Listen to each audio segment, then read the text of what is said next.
하나님이 이르시되 하늘의 궁창에 광명체들이 있어 낮과 밤을 나뉘게 하고 그것들로 징조와 계절과 날과 해를 이루게 하라. 또 광명체들이 하늘의 궁창에 있어 땅을 비추라 하시니 그대로 되니라. 하나님이 두 큰 광명체를 만드사 큰 광명체로 낮을 주관하게 하시고 작은 광명체로 밤을 주관하게 하시며 또 별들을 만드시고 하나님이 그것들을 하늘의 궁창에 두어 땅을 비추게 하시며 낮과 밤을 주관하게 하시고 빛과 어둠을 나누게 하시니 하나님이 보시기에 좋았더라. 저녁이 되고 아침이 되니 이는 넷째 날이니라. 하나님이 이르시되 물들은 생물을 번성하게 하라. 땅이 하늘의 궁창에는 새가 나르라 하시고 하나님이 큰 바다 짐승들과 물에서 번성하여 움직이는 모든 생물을 그 종류대로 날개 있는 모든 새를 그 종류대로 창조하시니 하나님이 보시기에 좋았더라. 하나님이 그들에게 복을 주시며 이르시되 생육하고 번성하여 여러 바닷물에 충만하라. 새들도 땅에 번성하라 하시니라. 저녁이 되고 아침이 되는 이는 다섯째 날이니라. 하나님이 이르시되 땅은 생물을 그 종류대로 내되 가축과 기는 것과 땅의 짐승을 종류대로 내라 하시니 그대로 되니라. 하나님이 땅의 짐승을 그 종류대로 가축을 그 종류대로 땅에 기는 모든 것을 그 종류대로 만드시니 하나님이 보시기에 좋았더라. 인간들은 계속해서 뭔가 가지려고 합니다. 그리고 뭔가 이루려고 합니다. 그런데 평생을 모으고 이루고 하는데 진정한 만족이 없어요. 계속해서 가지고 싶고 계속해서 높이 올라가야 되고 언제까지 해야 만족할 수 있을까? 언제까지 해야? 얼마나 모아야 만족할 수 있을까? 답이 없는 것 같아요. 인간의 탐심에는. 그렇다면 풍성한 생명을 누리고 진정한 행복을 누리는 길은 이런 데 있지 않다 하는 것을 우리가 깨달아야 합니다. 다른 데 있구나. 진짜 행복을 누리고 진짜 만족을 누리는 길은 모으고 높이 올라가는 게 있는 것이 아니라 다른 데 있구나라는 것을 우리가 알고 찾아야 돼요. 오늘 창세기 하나님께서 세상을 창조하시는 이 본문에서 우리가 그 길을 찾을 수 있을 것 같습니다.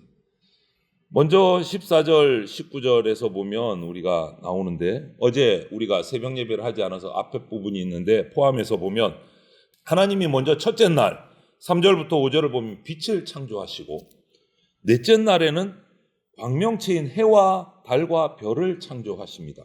순서를 우리가 유심히 잘 볼 필요가 있어요. 큰 두 광명체인 해, 달을 통해서 낮과 밤을 그리고 주관하게 하시고 그 다음 징조, 계절, 날, 해를 이루게 하세요. 시간을 만드신 거예요. 시간을. 빛을 창조하시고 해와 달을 창조하시고 별을 창조하시고 그것들을 운행하시면서 시간의 흐름을 만드신 거예요. 낮을 만드시고 밤을 만드시고 광명체들을 통해서 땅에 빛을 비추게 하셔서 빛과 어둠을 나누셔요. 낮과 밤을 만드셔요. 순서대로 차곡차곡 만드시는 거예요. 이 피조물 통해서 하루를, 한 달을, 한 해를 계산하도록 하셨어요. 시간의 질서를 주관하는 역할을 이 빛들을 통해서 만드신 거예요. 여러분, 이처럼 세상의 시작과 끝, 인생의 시작과 끝이 하나님의 통치 가운데 있습니다. 인생은요, 하나님께로부터 우리에게 주어진 선물입니다. 생명에 필요한 공기, 물, 햇볕 모두 다 우리에게 거저 주어졌듯이 하루, 일주일, 한 달, 한 해도 하나님이 우리에게 거저 주신 선물이에요. 그리고 인생의 현재, 미래도 하나님이 주신 선물입니다. 이렇게 놓고 보면 하나님 없이 살아간다? 그 하루는 지겹고 내일은 두렵고 미래를 생각하면 암담해지는 거예요. 하나님이 없으면. 창조하신 분이 계시지 않으면 바랄 게 없는 거예요. 낮과 밤과 해와 달을 창조하신 하나님 안에서 우리가 그것을 누리면서 감사하면서 살아갈 때 우리 인생에는요, 기대도 있고 소망도 생기고 미래를 바라볼 수 있게 되는 거예요.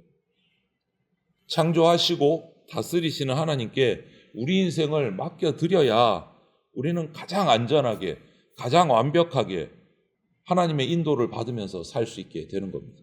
오늘 하루의 삶, 이 하루뿐만 아니고 아직 오지 않은 미래의 일들에 대해서도 하나님의 다스리심이 우리를 선한 길로 인도하실 줄 우리는 믿을 수 있어야 되는 거예요. 왜? 우리를 창조하신 분이시기 때문에.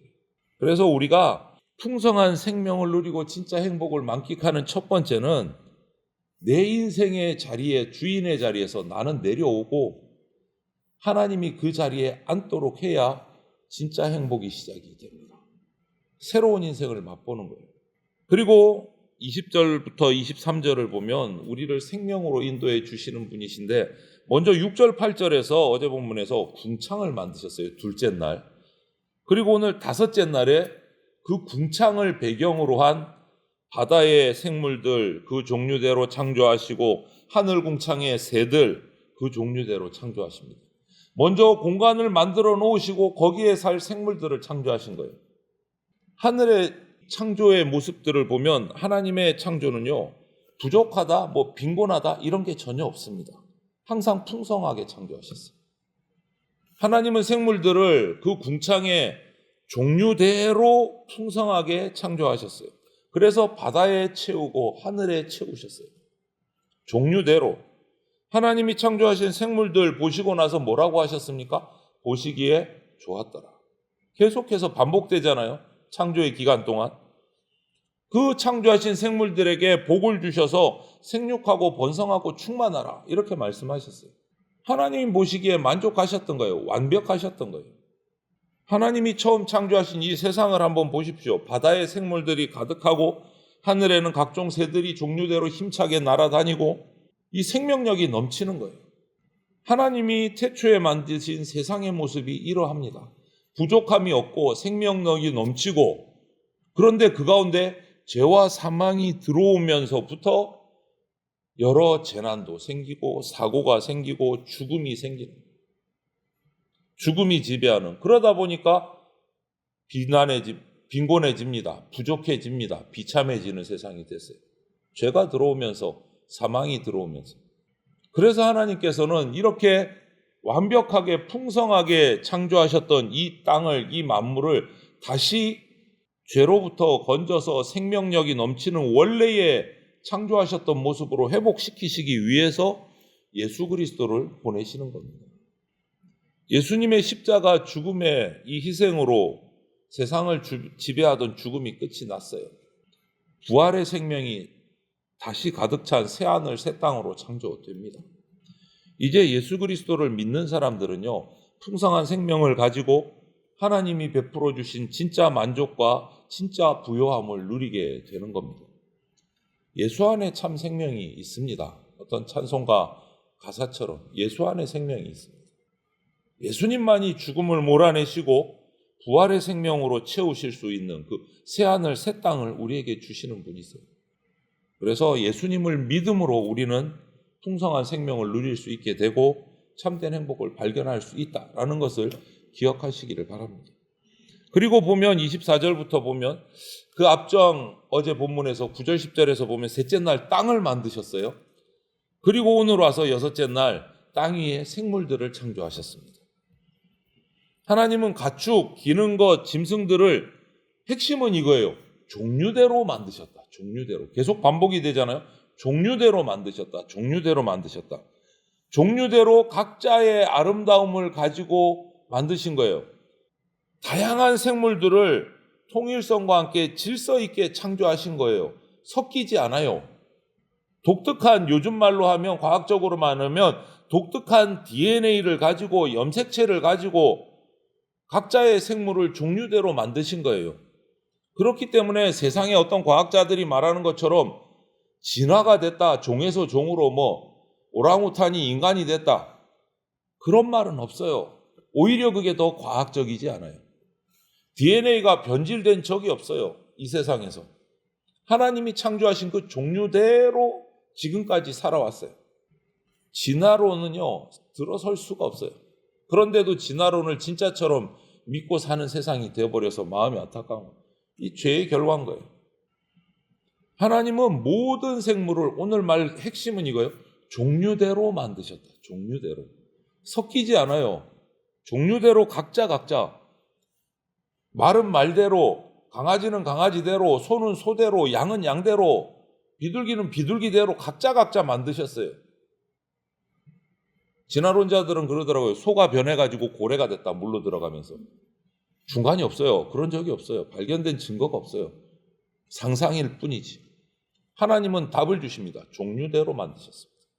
그리고 그 종류대로 창조된 생물들이 가장 아름답고 알맞게 창조돼서 살아갈 수 있도록 하나님께서 세밀하게 살펴주세요. 세상을 운행하고 계시는 거예요. 하물며 그들도 그랬는데 창조의 가장 주인으로 만드신 창조의 목적이라고 할 수 있는 사람은 어느 정도로 하셨겠습니까? 나머지 동물들이 생물들이 그 정도면 하나님 사람은 어떻게 창조하셨습니까? 이건 말할 것도 없는 거예요. 그래서 이 인간을 창조하시고 가장 알맞게 가장 좋게 인도하시는 분이 하나님이세요. 가장 인격적으로 살피시고 교제하시고 완벽하게 인도해 주십니다. 그래서 에덴 동산에 창조하시고 모든 것을 다 누리라고 하셨잖아요. 그리고 하나님께서 그들과 동행하면서 교제하면서 다니셨잖아요. 죄가 들어오기 전까지. 여러분, 하나님은요, 만드신 모든 인생, 모든 만물을 다 속속들이 하시고 각자에게 가장 알맞게 돌보고 책임져 주시는 분이 하나님이십니다. 세상 누구도 나의 모든 상황 이해할 수 없습니다. 하지만 모든 것을 창조하고 다스리시는 하나님은 다 이해하시고 인도하십니다. 다 알고 계십니다. 나의 머리털까지도 세신다고 하셨죠. 그렇기 때문에 우리는 나를 창조하신 하나님을 신뢰해야 됩니다. 하나님이 내 인생을 책임져 주신다는 믿음을 가지고 확신을 가져야 돼요. 우리 인생의 풍성한 행복이요, 가장 안전한 길이요, 하나님 안에 그 길이 있습니다. 하나님 앞에 풍성한 생명의 길이 있습니다. 우리를 창조하시고 책임지시는 하나님을 믿으시기를 바랍니다. 오늘 하루도 나를 창조하신 그 하나님께서 나를 바른 길로 인도하실 것이다 라는 확신을 가지고 살아가는 저와 여러분들 또 이 한 해가 되시기를 주님의 이름으로 축원을 드립니다. 아멘.